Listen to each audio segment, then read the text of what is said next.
After I put out the last video, some fans of the channel had some comments on the rear axle reassembly. Nightstorm suggested we put some grease on the bearings for startup. Keith said that the green spring for the brake shoes was in backwards. And Jake mentioned the pinion bearing and there could be gunk up in there and rust. So in this video, I'm going to address these issues. When you look at this drawing, you can see a void area where that pinion shaft is and the pinion bearings. So I want to clean that out just to make sure there's no dirt and debris trapped in there. First thing that I want to do is put a mark on the pinion shaft, the nut, and the yoke, so when I put it back together, I put it back together exactly the way it came apart.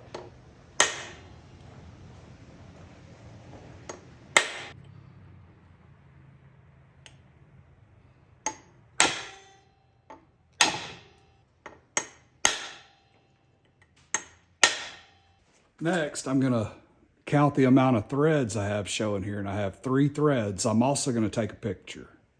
So I'm going to put a little note here, rear axle,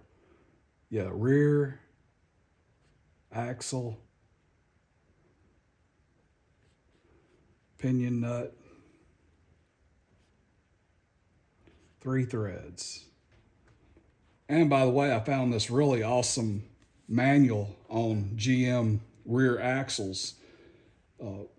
So I've learned a lot since the first time I took this axle apart.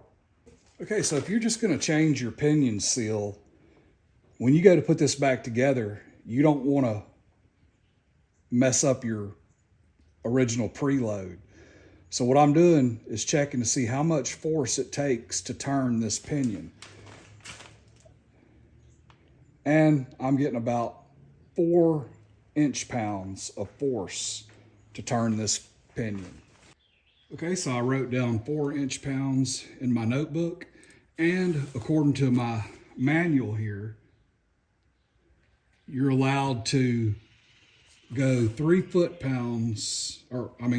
inch-pounds higher than your initial reading.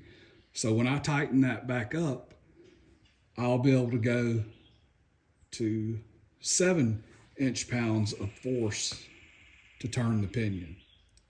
And then that way you know you're not messing up your preload.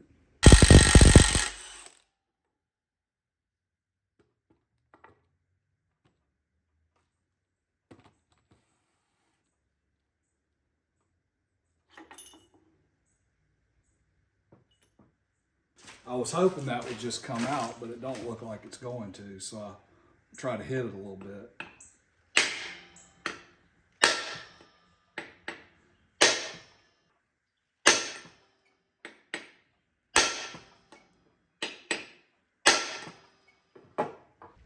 I had to hit this pinion pretty hard to get it out.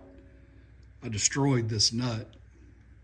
I thought it would just slide out, but it was tight on that front bearing.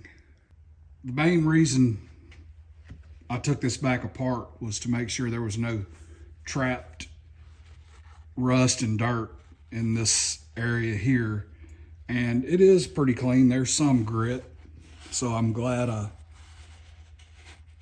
took it apart. Anyway, it gives me peace of mind. I'm gonna go ahead and pull this seal and have a look at this front bearing.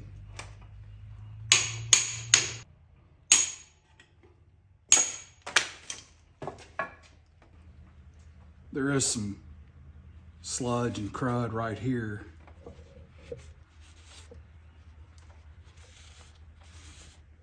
I'm going to go ahead and change out this front bearing.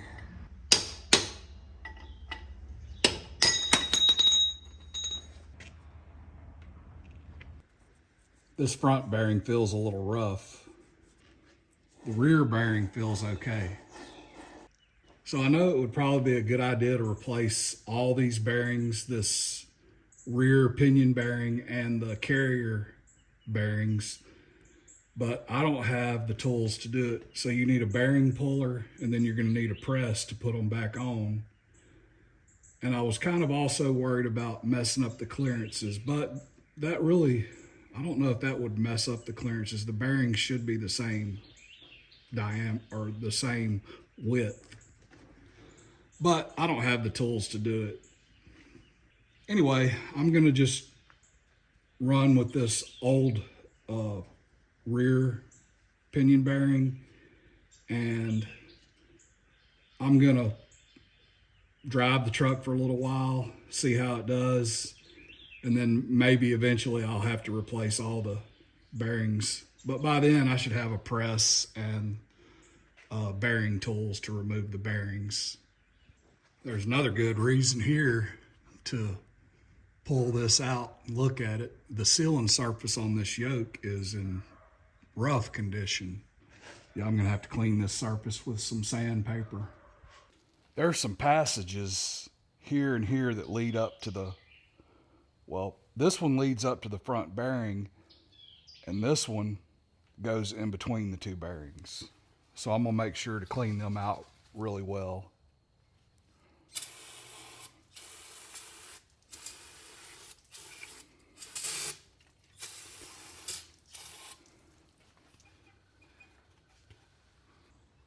Everything's good and clean now, so we'll start back with reassembly. I'm going to install this new race.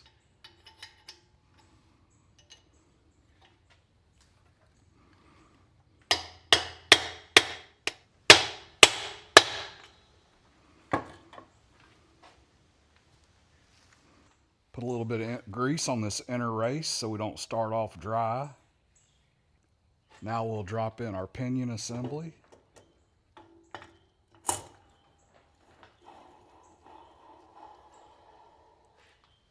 I'm going to put a little grease on this front race for startup. And now we'll drop in our new front bearing. Here's the new pinion nut. Okay, I'm going to use this yoke to pull this bearing onto the pinion shaft.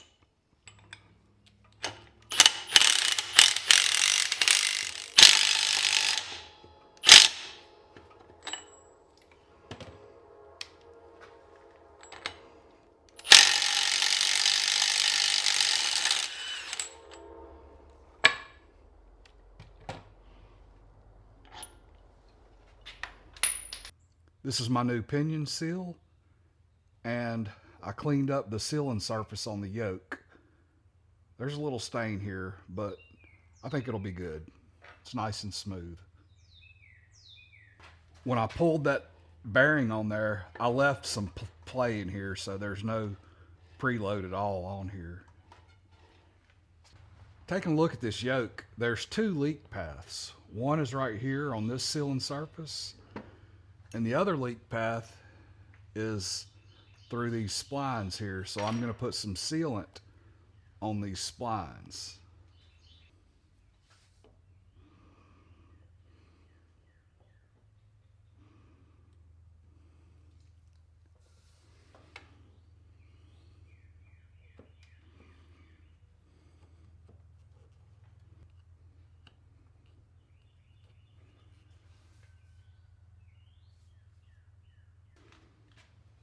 Okay, I put a little sealant on this seal also.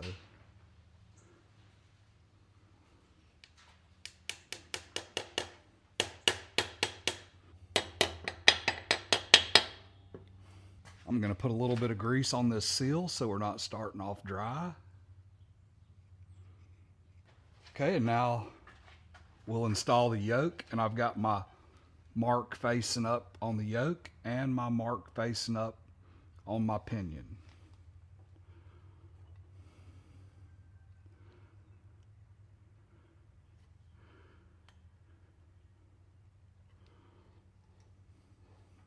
Okay, now I'll install the little washer and the pinion nut. Remember, the original nut was marked, but I'm not going to be able to, I mean, this is a new nut, so I'll just go by the threads and the preload.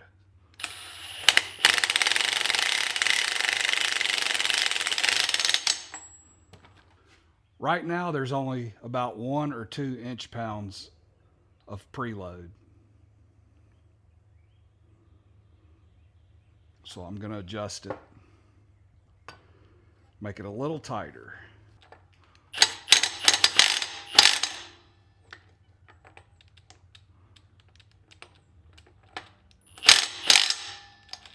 Okay, it's a hair tighter. I might be getting about 3 inch-pounds of preload.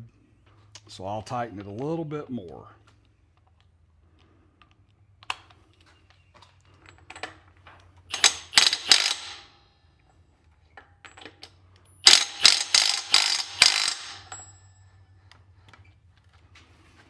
Okay, so now I'm getting about 8 inch-pounds.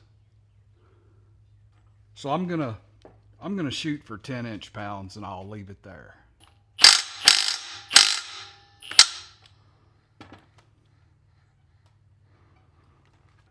Okay, I'm getting about 10 inch-pounds now. So that's good. And we've got 3 threads showing, just like when we took it apart. Now I want to address this green spring right here. So this spring and the spring on the driver's side are not installed correctly. This long piece needs to be over this little star wheel right here. So I need to flip the spring on this side and the other side.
Okay, the green springs are now installed correctly.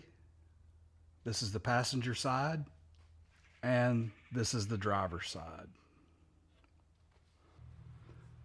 I've learned a lot about this axle since the last video. So this is a Salisbury axle, semi-floating with hypoid gears.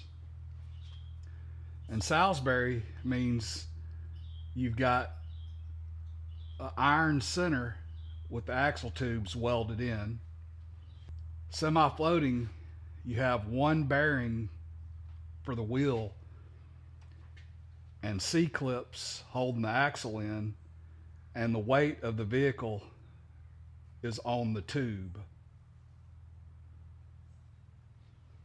And for the hypoid gear, you see your pinion down here acts against the ring gear down low, or it could be up high.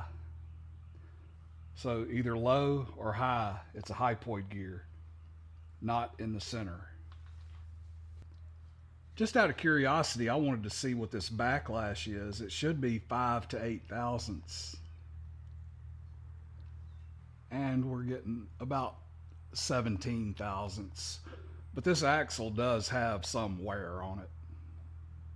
I mean, it's 39 years old. The next thing I want to do is check the wear pattern on the ring and pinion gear.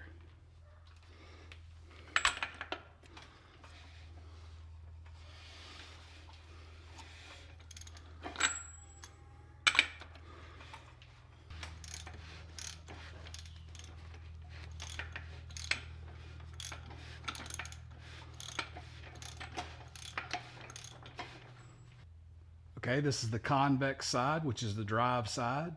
And you can see that we have a heel pattern.